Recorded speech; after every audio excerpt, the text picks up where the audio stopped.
Salut la famille, j'espère que vous vous portez tous bien. J'espère que votre semaine aussi, elle se passe bien. C'est la semaine Coupe du Monde, les gars. Et nous ne sommes qu'à 2 jours pour que cette Coupe du Monde puisse débuter enfin. Mais bon, les amis, les matchs de préparation ne sont pas encore terminés. La nuit dernière, l'Espagne affrontait le Pérou. C'était le deuxième et dernier match de préparation de l'Espagne avant de lancer sa compétition contre le Cabo Verde. Victoire de l'Espagne 3-1 contre le Pérou avec un show des Barcelonais, notamment Ferran Torres, les amis, qui a eu 3 étoiles chez Marca.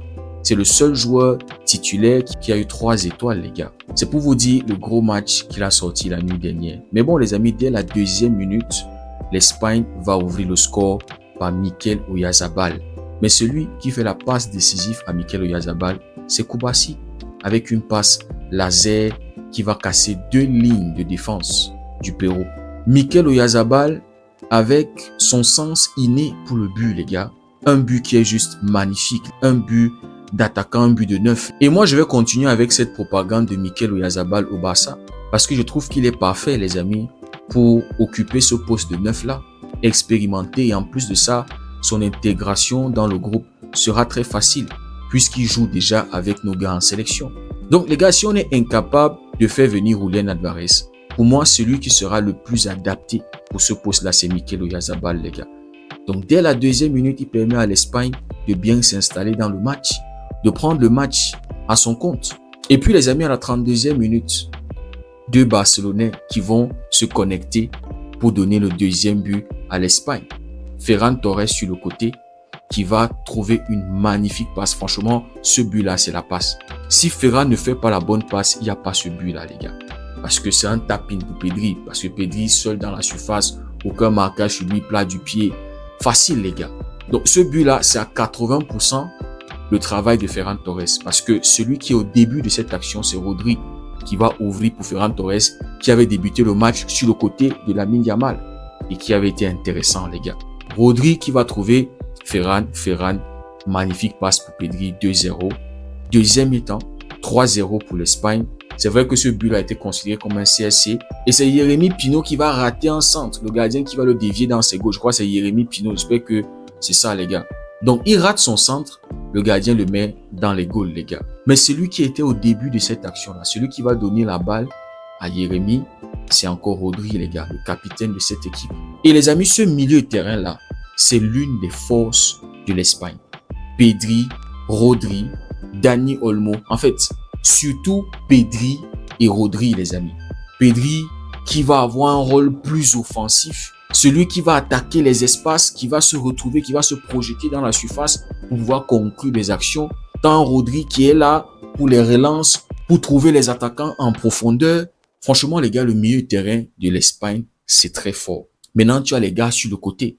J'espère que Yamal sera au top, les amis, parce que si l'Espagne doit faire une grosse Coupe du Monde, ça va passer par Yamal qui est en pleine forme et qui va faire une top Coupe du Monde. Ça sera sa première Coupe du Monde. Et selon les news, il est bien rétabli de sa blessure et il a 100% pour débuter la compétition. C'est très important de débuter ensemble avec les autres. Parce que s'il était arrivé après 2 matchs, les amis, je trouve qu'il aurait un retard à rattraper, ce qui pourrait le perturber et perturber même son équipe. Donc c'est important, même si il joue en deuxième mi-temps, je pense qu'il ne va pas directement être titulaire.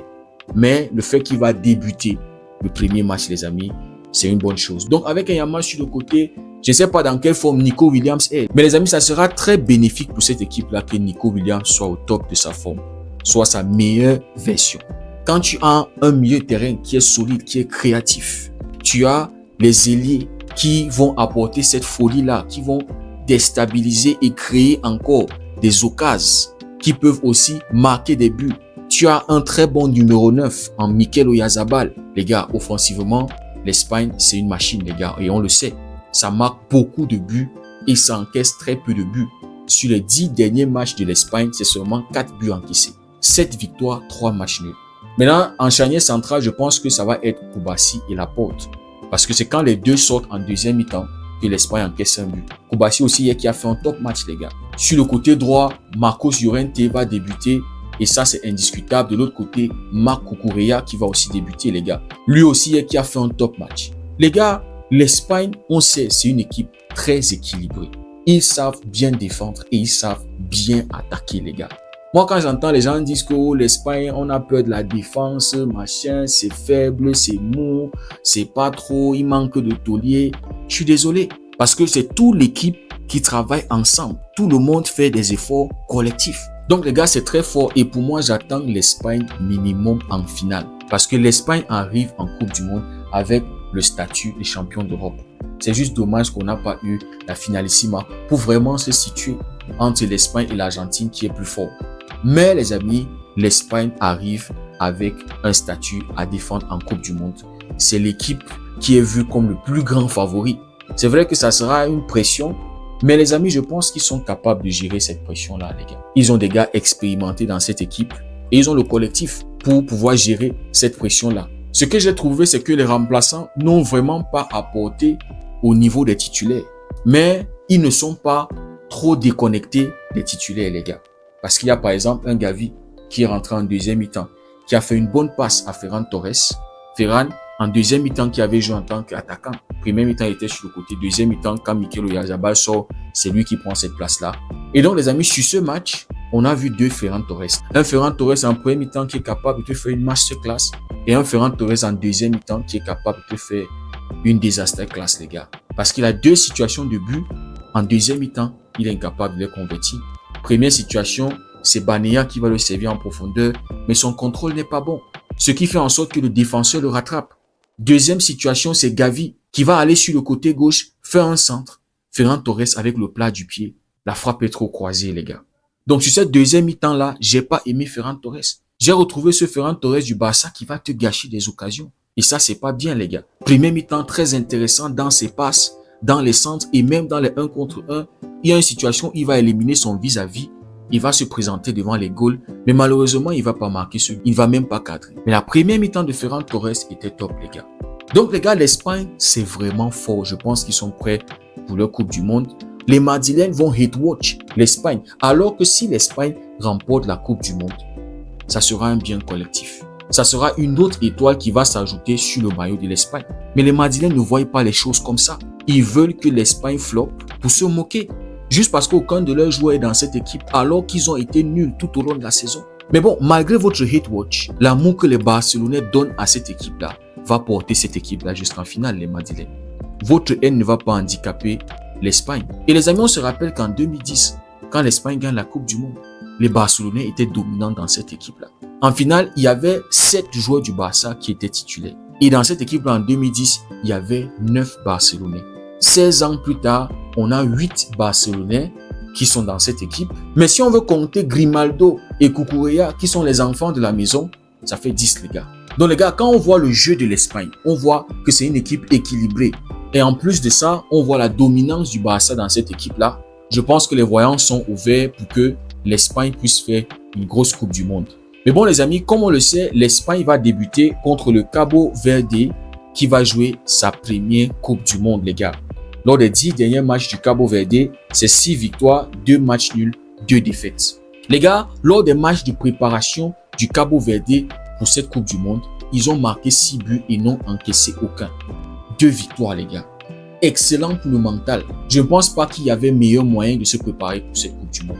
Et donc, je veux voir un Cap-Vert qui n'aura pas peur de regarder les champions d'Europe, les grands favoris de cette Coupe du Monde dans les yeux.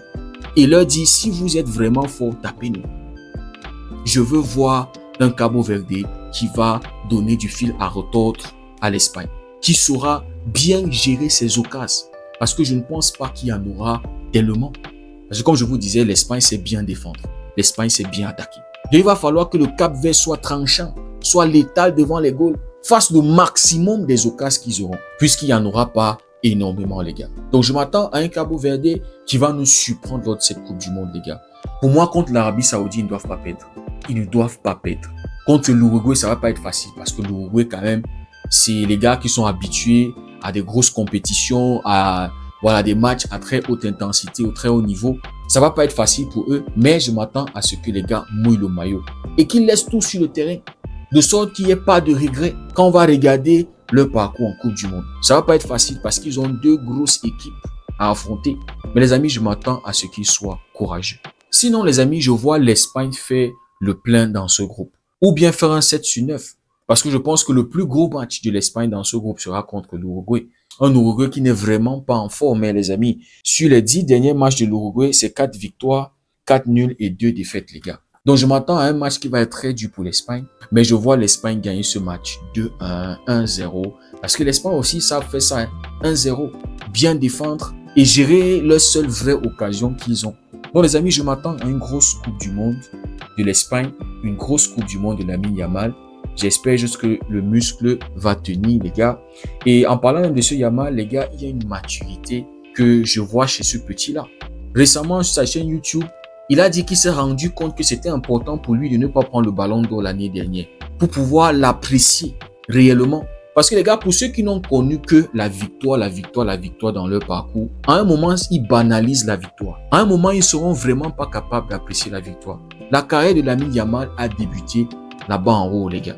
Mais les amis, je suis content de voir que le petit comprend que chaque être humain a besoin des échecs pour pouvoir grandir, pour pouvoir être mature, pour avoir de l'expérience. Parce que comprendre aujourd'hui qu'il ne fallait pas qu'il prenne le ballon d'or parce que il n'allait vraiment pas savourer ce ballon d'or là. Ça, c'est top, les gars. Ça, j'ai vraiment kiffé.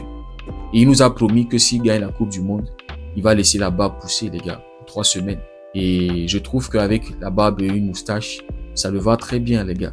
Donc, ça sera bien qu'il fasse une grosse Coupe du Monde. Comme ça, on puisse avoir cette barbe-là et la moustache, les gars. J'espère que physiquement, Yamal va être au top. Qu'il n'y aura pas un méchant défenseur au milieu ou bien un gars jaloux qui va le tacler mal en Coupe du Monde pour le gêner, les gars.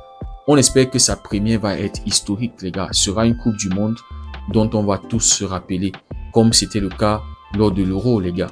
En tout cas, les amis, dans quelques heures, il y aura le match de préparation du Congo. À minuit, le Sénégal va affronter l'Arabie Saoudite. Et puis, il y aura aussi le match de préparation de l'Argentine contre l'Australie. C'est après ce match-là que moi, je vais vous donner mon avis sur la Coupe du Monde de l'Argentine.